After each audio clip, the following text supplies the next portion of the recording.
السلام عليكم ورحمة الله وبركاته. الحمد لله رب العالمين، وصلى الله على نبينا محمد وعلى آله وصحبه أجمعين، ثم أما بعد.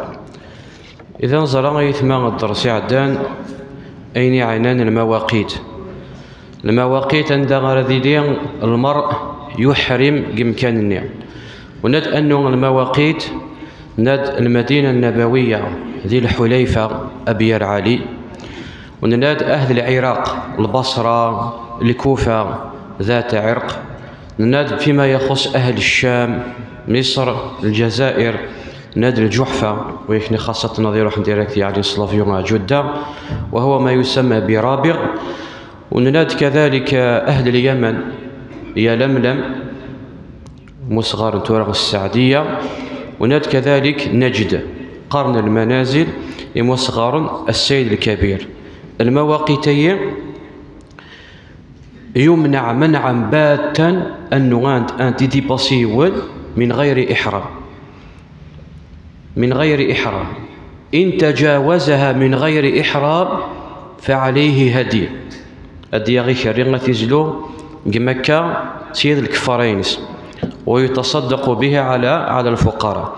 ومن بعد هضرت محظورات الإحرام، إنسان مراديني محرم إلا أنت المحظورات نناد يمنع له من كل مخيط وريد سلسلة قندور السروال قولون سوا فعمامت وريد سلسلة تقاشر مهم جدا يثمى لأن شراكي قارن كين سعيغ المشكل كترني ولا قدر الساعة تقاشر ممنوع يثمى محظورات الإحرام.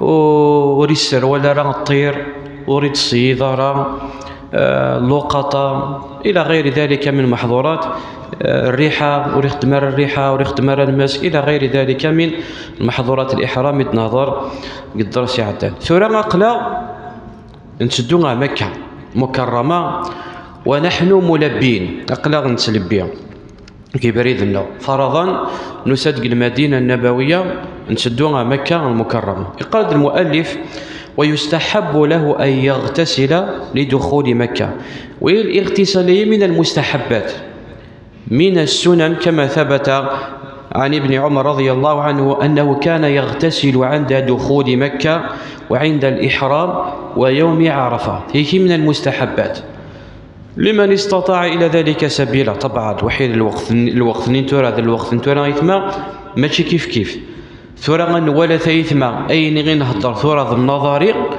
وحيدين غير لاند لابراتيك ذي الواقع ماشي كيف يثمى. ودنفك بعض الأدلة أنه لانت الحوايج ونزمير لا ناخذ مثل ثورة ديال الوقت المعاصر، والحمد لله أنها من السنن.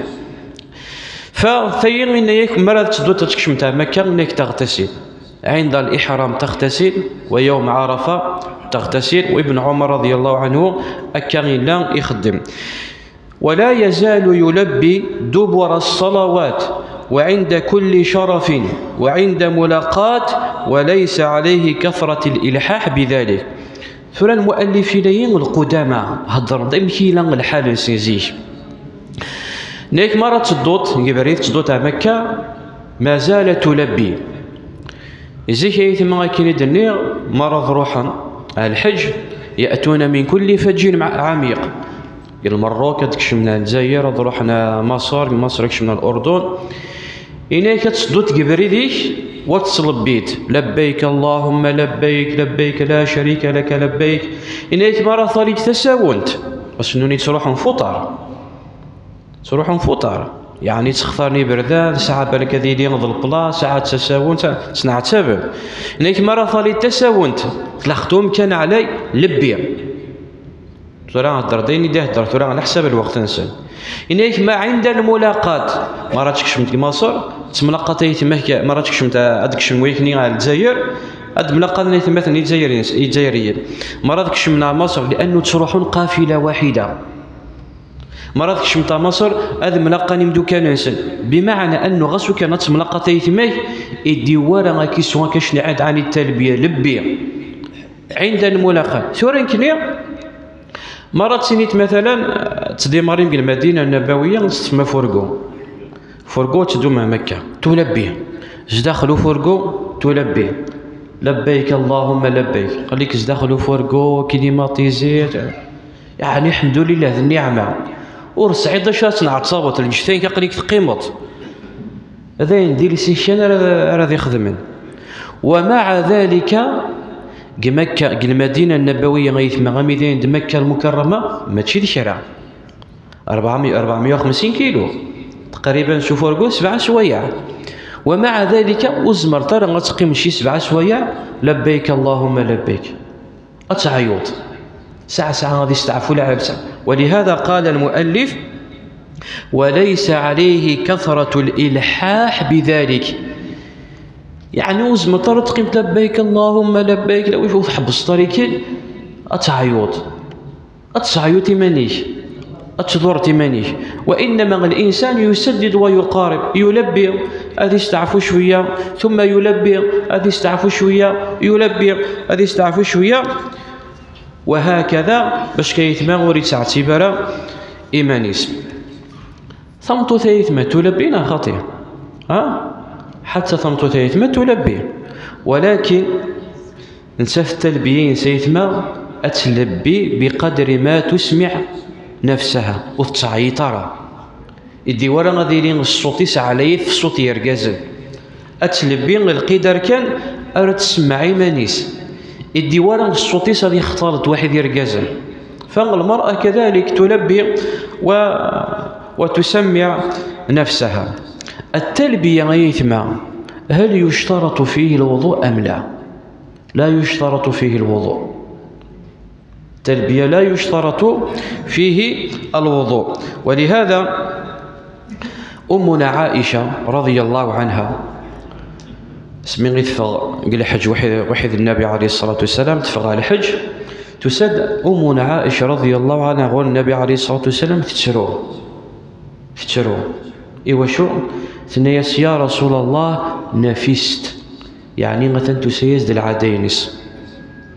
فقال لها صلى الله عليه وسلم: اصنعي ما يصنع الحاج غير ألا تطوفي، خدم أين يخدم من الحجاج مرة غير أنها لا تطوف.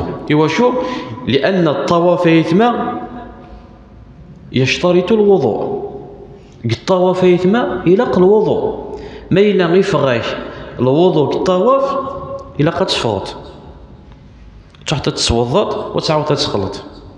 فالتلبية غيثما لا يشترط الوضوء، أي واحد يزمر يلبي ويكثر من التلبية. فإذا دخل مكة أمسك عن التلبية حتى يطوف ويسعى، أو قرد يحبس التلبية إليه ما تلحق مكة عند حدود الحرم. ليت ولا مسألة خلافية، فقهاء المالكية قرنك مرة تلحق مكة حدود الحرم أتحبس التلبية. من العلماء اللي قرن حاشما تلحقت وقبل تطوفت، لا إشكال، مسألة خلافية ولاش الإشكال زيوس. فمرة تلحقت حدود الحرم أتحبست التلبية حاشما ذي تلحقت وكان تطوف وتسعى. ترى الحقيث ما إلى بداية الطواف. التلبية على كل مرة ذي الحقا مكة ماشي دينا كنا ذي عاود يعني التلبية. ولهذا قال المؤلف: ثم يعاودها حتى تزول الشمس من يوم عرفة ويروح إلى مصلاها. يعني مرة الأخطاء دينا مكة تحبست التلبية، لبيك اللهم لبيك، تطوف وتسعى. مرة ذي الحق اليوم 9 من ذي الحجة الإنسان ما إلا حج متمتع، هذه عاود النية، ما إلا قارن أو مفرد يبان وريد تعاود النية، لأن النية سينا غيتسام زوارت دينا غادي لبيك اللهم حج ثم يلبي. دينا غير تبدو التلبية يوم 9 من عرفة، أتبدو التلبية حتى غروب الشمس من يوم عرفة، حتى جبل عرفة. مرة ذي جبل عرفة يلبي ويدعو، يلبي ويدعو. جبل عرفة أثني دعو وفي نفس الوقت أثني تلبية، أثني تلبية وفي نفس الوقت أثني دعو. قال حتى تزول الشمس، حاشا ماذا يغرب التيج من يوم عرفة. من العلماء إذ قال أن التلبية لا تنقطع حتى اليوم العاشر بعد جمرة العقبة. يعني عندك حاشا ماذا دس العيد، دس العيد مقران عند رمي جمرة العقبة الكبرى، بعد ذلك تنقطع التلبية، بعد ذلك تنقطع التلبية. ولهذا جاء في موطأ مالك رحمه الله عن عبد الله بن عمر كان يقطع التلبية في الحج إذا انتهى إلى الحرم. مرة يلحق الحرم هذا يحبس التلبية، أما كانت تحرم تلحق الحرم لا تلي بلاك قال بعيد حدود الحرم أكدي بهم بور كثان تروح تشمط على الحرم حتى يطوف بالبيت بين الصفا والمروة، ثم يلبي حتى يغدو من منى إلى عرفة، فإذا غدا ترك التلبية، وكان يترك التلبية في العمرة إذا دخل الحرم. وفي الصحيحين أنه كان إذا دخل أدنى الحرم أمسك عن التلبية، وحدث أن رسول الله صلى الله عليه وسلم كان يفعل ذلك. الخلاصة غيثما خلاصة القول أنه عند الإحرام أسودة التلبية تلبي حشمة الحقط إلى مكة أتحبسط التلبية، تطوف تسعى مرد الحق يوم 9 من ذي الحجة تبدأ التلبية، في جبل عرفة تدعو وتلبي حتى عند زوال الشمس مرة تغرب التيج. كذلك في مزدلفة تلبي، مش كان فرق الخلاف مرة، حتى في مزدلفة تلبي اليوم العاشر من عرفة تلبي، رمي جمرة العقبة تحبسط تلبية. هي الخلاصة باش كان أنف غيثما باش كان فرق الخلاف. قال ثورة نقدر نتدوها مكة كني ثورة تقريبا وحيد الوكالات تروح نشوفوا، ولكن ويكن يزيك يثما وثي وساد قسا ويقسا ماشي كيف. فقال ويستحب لشو غير العالي أن تثبت العالي ما تشمتها مكة. فلا قد بين غيث ما أنه الواقع ما غين تعيش وحيد واقع سنين تعيش ماشي كيف الوقت نغض الوقت نسن ماشي كيف. فقال ويستحب أن يدخل مكة من كداء الثانية العليا التي بأعلى مكة، وإذا خرج من كدي، وإن لم يفعل في الوجهين فلا حرج. إليك ذي العالي مراتك شمت مكة ثبور ثراتك شمت من كداء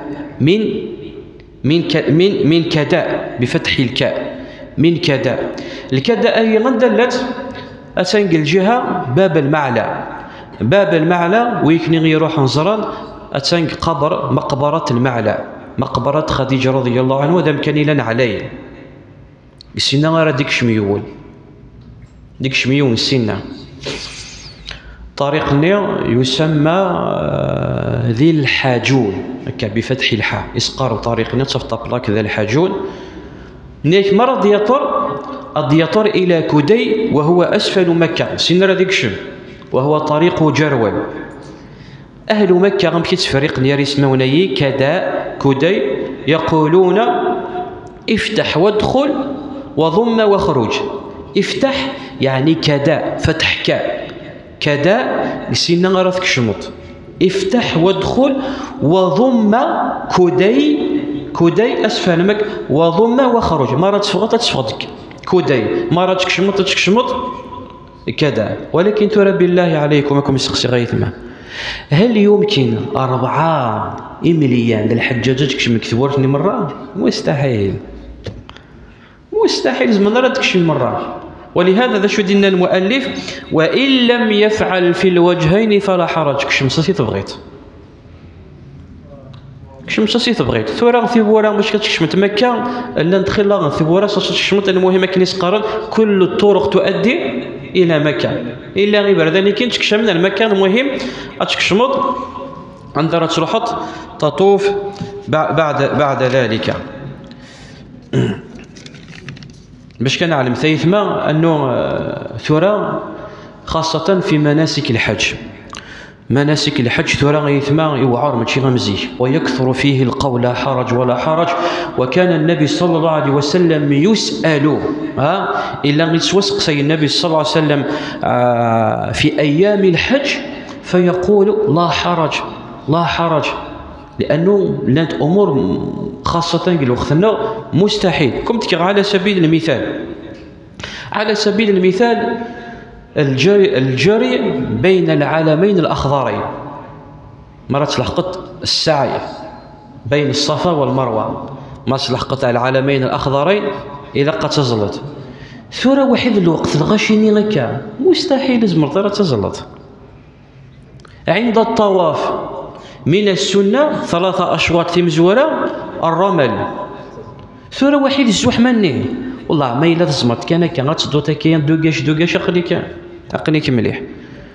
ولهذا يكثر فيها لا حرج لا حرج ولاش في الناس السنن وزمير راه تخدم يون ولاش في الناس. ترى غنكشم الركن الثاني، ننوض الركن مزوع هذا شوت الإحرام. الركن الثاني الطواف. الطواف ركن من أركان الحج والعمرة. والطواف يثمى 3 أنواع في الحج، 3 أنواع في الحج. طواف القدوم أمزوى طواف القدوم، وهي بالنسبة لمن حج منفردا ونغي يروحون سنيا الحج، وهو طواف المتمتع لمن حج معتمرا. طواف ويسي طواف الإفاضة، وهو ركن من أركان الحج. فإذا أفضتم من عرفات فاذكروا الله عند المشعر الحرام. وغيتيليد يوم العاشر بعد رمية جمرة العقبة طواف الإفاضة. فإذا أفضتم من عرفات فاذكروا الله عند المشعر. طواف الوداع هو سنة، وقيل من قال أنه واجب، يعني في الأخر ما ردش غادي يولي غادي يخدم طواف الوداع. طواف أيثما عند الحج 3. يقرد المؤلف فإذا دخل مكة فليدخل تراق لك تدوط تحت تخدم ذا شو تمزوات حاجة تنشا تخدمت طواف. ذا شو الطواف راه تخدمت بالنسبة للمفرد وين يروحون سنيا الحج لبيك اللهم حجا، هو طواف القدوم.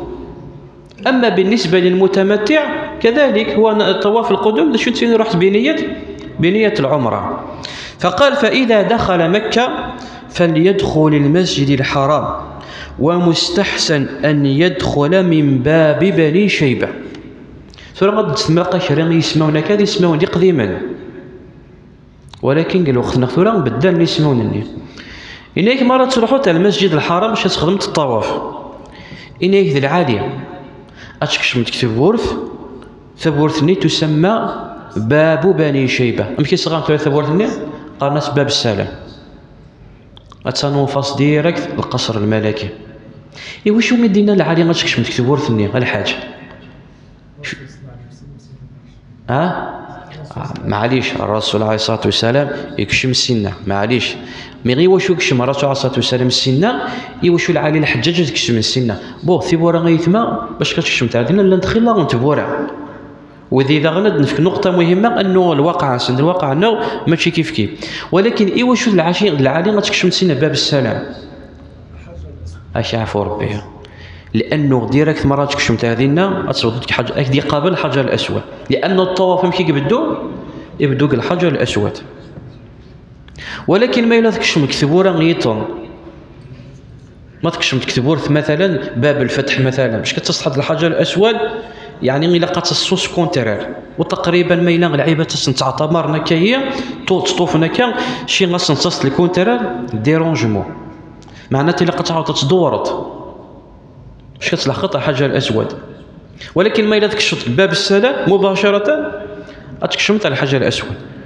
ولكن يثمى الى قانيلي العقل ساعه خاطر اسكون 40 مليون د الحجاج ما نكشف لك باب السلام مستحيل. ولهذا ثبور تكشمط عند غير توسع، واحيانا تبلي يعني يثمى ودينا غيثما تكثر الحواجز صلاح كان كاين ما بالله شهور الا قد دورات بالله شهور خاصة قرمطانيين الله يبارك لان العباد جمنا داك شمنا على الصحة يتشور هكا كاين بالله يتشور ماشي مزيح. فقال ويستحب أن يدخل من باب بني شيبة، وباب بني شيبة لأن هو باب السلام. باب السلام مرة ديال الحقيمة عندنا باب السلام غيثما مرة تكشمط الحاجة تم الزوار ثك تقابل الكعبة ديريكت مباشرة، تقابل الكعبة ومرة تقابل الكعبة إلى الدعاء رديني اللهم أنت السلام ومنك السلام وحينا ربنا بالسلام. وقبل ذلك تسوي الدعاء دخول المسجد بسم الله والصلاة والسلام على رسول الله ما فتح لنا باب رحمتك. مرة تدوط تكشمط تدوط شوية كانك شخص لقط الحجر الأسود. الحجر الأسود يتما بالسنة يقضوا الطواف. بعض الحجاج أو بعض المعتمرين ما ينغيكش من كثبور ثيطن يبدو الطواف في السنة ومع السنة يبدو يحتسب يوث السين 3 أو 4 5 وهي خطأ. يعني فرضا أنه الحجر الأسود ثندية ومكين غبدي غسام مشيك تستفرو بارين 7 أشواط مشيك تستف ساسيك بدو زعما كيبدي غسام هذا بدو غدور حشمل وهي خطأ. وإنما غتفضل تنسى عند الحجر الأسود. مرة لحقت غول الحجر الأسود قال فيستلم الحجر الأسود بفيه إن قدر وإلا وضع يده عليه ثم وضعها على فيه من غير تقبيل. لكن مرة لحقت الحجر الأسود يا حسرة أوين يدير أنا الحج النيزيك الحج النيتوران تلحقت تصوضنت الحجر الأسود تستوشن أوين يدير أنا الحج النيزيك الحج النيتوران إنك ما إلا تلحقت الحاجة ثم زوات تحت تصوضنت تقبلت الحجر الأسود ودا ظهر غدا شو بعد قليل الفضل غدا شو يسعى القيمة الحجر الأسود. إنك ما إلا غزم ترى غادي تصوضنت إنك تستوشيت وغتستوشيت فوسيك من غير تقبيل باش تخمتك من غير تقبيل تستوشيت كان ما إلا غزم ترى غادي تصوضنت وزم ترى غادي تستوشيت أم ثورة يحسب باش تلحق حاجة الأسود يحسر ما إلا غزم ترى تلحق غرس تشير إليه سوهيت غرس وتقول بسم الله الله أكبر تسود الطوافين تشكل الفربيل تسود الطوافين. عند الطواف تشير لنا الأذكار أدعية لنا أذكار أدعية خاصة عند الطواف ولاش عند الطواف ادعو وين تبغيت اذكر ربي كبر سبح قرأ القرآن إن كي قرغصن يا حبدنا قل موقف منا العالي كثر يوني الدعاء ايني قديو سند الدعاء ادعو دا شو العالي دينا يا حبذا وين راضي روحنا ذي حجن دي متكرنيت دا شو حوايج غينكي كل يوم دا شو حوايج دينا دي فوز مراكي اكثر يعني شو حوايج الدعاء بدو ماركي كثر حوايج غير دعاء غربي غير دعاء غربي غير دعاء غربي كي ويغي وصيد دعويد ويوصيد دعويد سعيغه موطيس يذكرني نفس لحظه كد متكرنيت ربي غير بس تسمكثيت بس دي لازم اسم الذي راح الحصل عند الطواف أتدعوت تكبرت أتصبحت أتقرأت القرآن أتدورت حشمت لحقت ديون الركن القرنص الركن اليماني. مرت لحقت الركن اليماني إلى يا الركن اليماني أتدور شوية لأن إلى الحجر الأسود ما يسمى بالركن الشرقي أو الركن الحجر الأسود. بين الركن اليماني وحيد الحجرني دينا إلا الدعاء خاص. الأذان نعم إن شاء الله بعد الأذان كمان. بسم الله والصلاة والسلام على رسول الله أما بعد. إذن نغدي يثما من بعد ما راضي بدو الطواف عند الحجر الأسود ويسمي ويكبر هذه بدو الطواف دعاء دي تنقطع التلبية سلاخت هذه ولاش التلبية وإنما إلا شو هذه شو شغل عيب دعاء تكبير تسبيح قراءة القرآن ذكر عموما. مرة تدور تسلحقت الركن اليماني.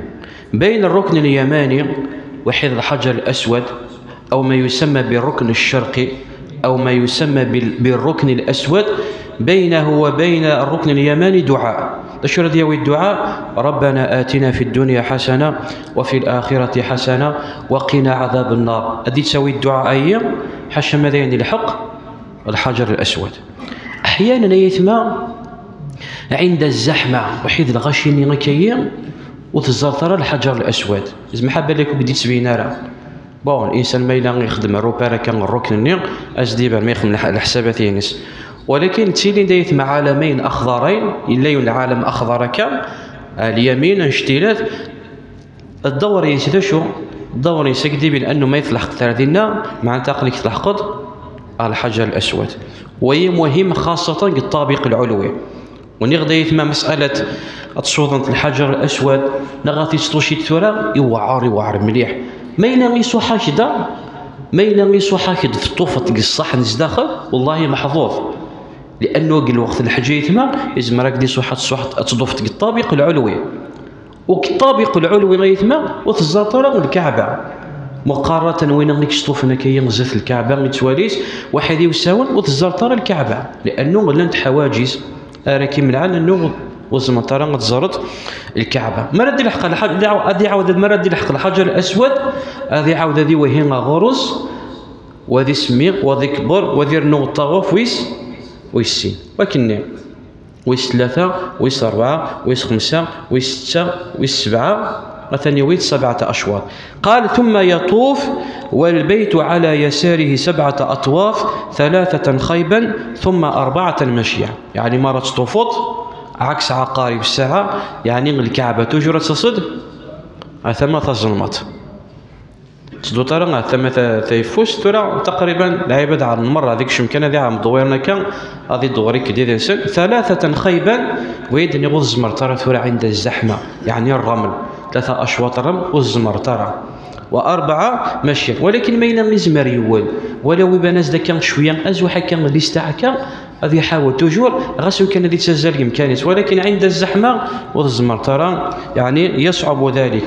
ويستلم الركن كلما مر به كما ذكرنا ويكبر. كل مره دي الدور ادي الحق الحجر الاسود ما ينام يزمر في التوشيع ولا شادي وهي يسمي ويكبر. ولا يستلم الركن اليماني بفيه ولكن بيده ثم يضعه على فيه من غير تقبيل.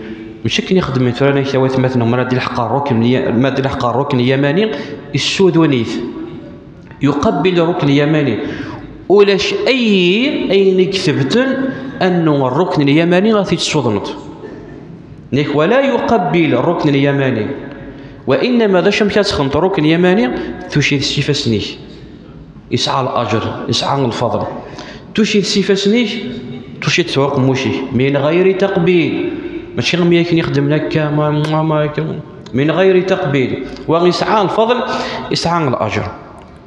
الركن اليماني غيثما راكم سقسيه خلال سنين الركن اليماني عالم من وين الركن اليماني عالم من انه وين الحجر الاسود مرة ديال واحد يلحق الركن اليماني بينه وبين الحجر الاسود ربنا اتني في الدنيا حسنه والاخره حسنه.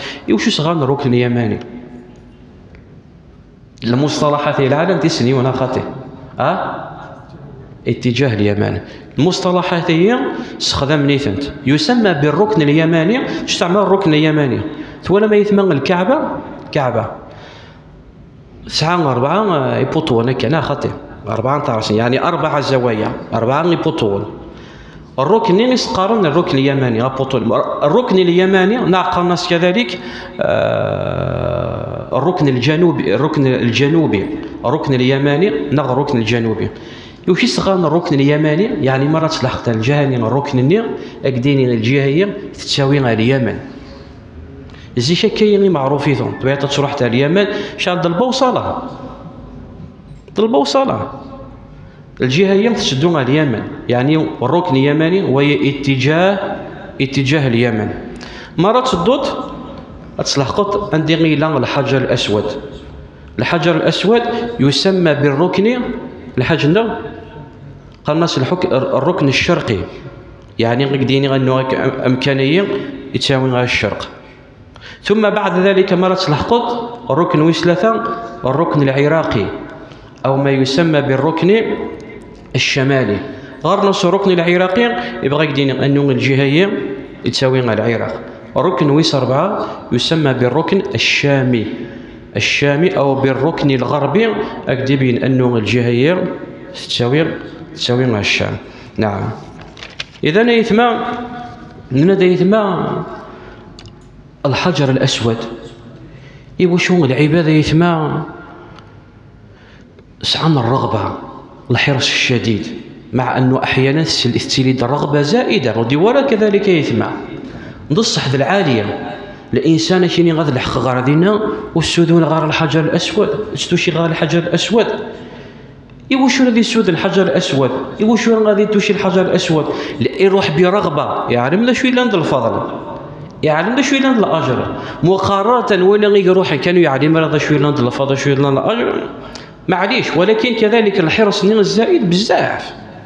40 مليون كي راح نتوشي الحجر الأسود ومع ذلك تبوسي غير كالدينا مستحيل الزمر ترى. ولكن ده شو غير الفضل وين غيكتوشين نغي السودان الحجر الأسود. جاء عن النبي صلى الله عليه وسلم أنه قال أن الحجر الأسود نزل من الجنة وهو أشد بياضا من اللبن فسودته خطايا بني آدم. رواه الترمذي وقال حديث حسن صحيح. الحجر الأسود سيدي وتريثما وتدق الجنة وهو أشد بياض من اللبن.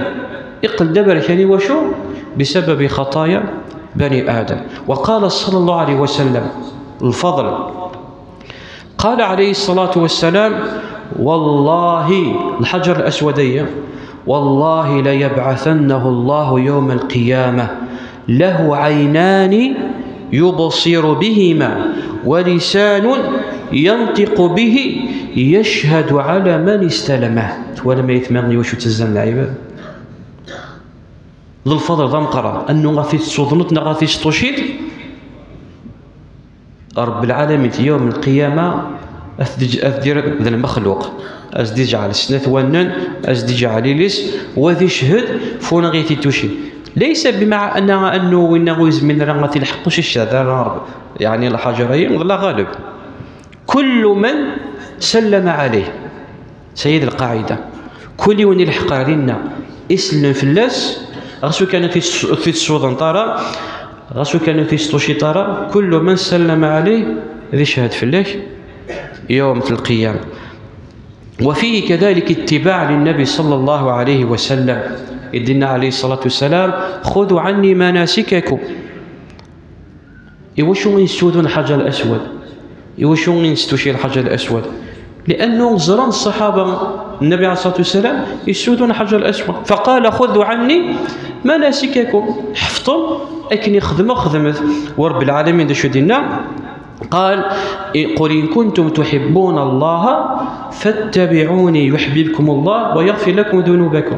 وقال الله عز وجل لقد كان لكم في رسول الله أسوة حسنة لمن كان يرجو الله واليوم الآخر. ولهذا عمر بن الخطاب رضي الله عنه أسميد الحق على الحجر الأسود يسدون في السودان باش كسندبيا ماشي غير يتقارن ترى شرا يعذون ربي قرنا حتى شي نوين تروحهم تطوفوا من الكعبه تطوف من الدوير من سوق البلاط السذون مع ابلاط قرنا حتى تيشي عباده وثنيه.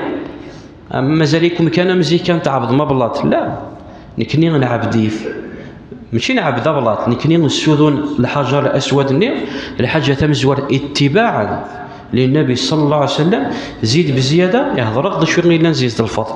ولهذا عمر بن الخطاب رضي الله عنه اسمي غير ديال الحقار ديالنا واش سنينا زات نويخني غير لنزات فقال له الحجر الاسود اني اقبلك ان ستنكس ذنو اني اقبلك واعلم انك حجر لا تضر ولا تنفع. يعني يسعى ما انه شي ضبلط وتضرت وتنفعت ولكن اكسوذنو واش راه اكسوذنو قالوا كانوا زري غارا النبي مسوذنيك لو لم ارى النبي قبلك ما قبلتك. يعني ثيت بيند اتباع للنبي صلى الله عليه وسلم. بعد ما هذه فكيت ما 7 أشواط هذه فغن راضي يروح هذه الزاس سنات ركعيد خلف مقام ابراهيم دينا رب العالمين واتخذوا من مقام إبراهيم مصلى. ولكن يثمى دائما كنتقارا إلى قانين ذي العقال 4 مليون الحجاج ديوسان يثمى نزمر نزل مرة نغز تفير المقام إبراهيم نزمر مستحيل. ولهذا يكثر التدافع وين يتبوسي وين يدمر وين يعتعيد فوين. ولهذا قال العلماء ميلة في تمكان متاح أتظل تستفير مقام إبراهيم الزر ميلة في ترى في أي مكان تزلط يكتب لك ذلك. مرة زاس نطر كاعثني تقات قل يا أيها الكافرون قل هو الله أحد. بعد ذلك العبد مين يبغى يوجه إلى باب الملتزم، وباب الملتزم يثمى الدعاء فيه مستجاب. خلال العباد غفلن ندير إلى الحج باب الملتزم خلال العباد ذي سقسينا قالنا كندير إلى باب الملتزمين ندير إلى الحج اش عفو ربي. باب الملتزم اثن يرن تبورث النيام الكعبه وحيد الحجر الاسود بالسيك تبورث يغمد الحجر الاسود ونيك يلقى الناس باب الملتزم. ولهذا الله صفت العباد دينا طفنا مكان دينا دعوا الدعاء دينا مستجاب. شو وحيد الزحمه نيوز مطارات سيدي دينا ما زمطات سيدي تنفص الله بارك. والا في اي مكان دعوا وما أحوج الناس إلى الدعاء.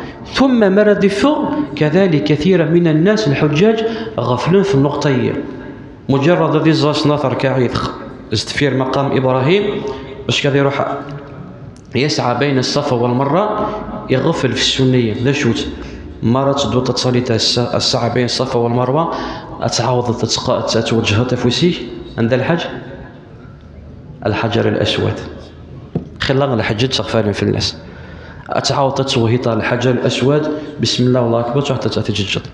ثم بعد ذلك غد الناس السعي بين الصفا والمروة. إلى حد الآن ترى ماء زمزم معليش ما كشمتنا لنا ماء زمزم ليس بمشترط ماشي الحاجة اللي أنا يعني مشترط، وإلا مرات الأخوات أتصوت ماء زمزم زمتت تستعفط ممز داخل الصحن تقيموت داخل الصحن تقيموت تقرات تدعوت زمت تقيموت مرة تفغوت هذينا غا زمزم تصوت أمام زمزم.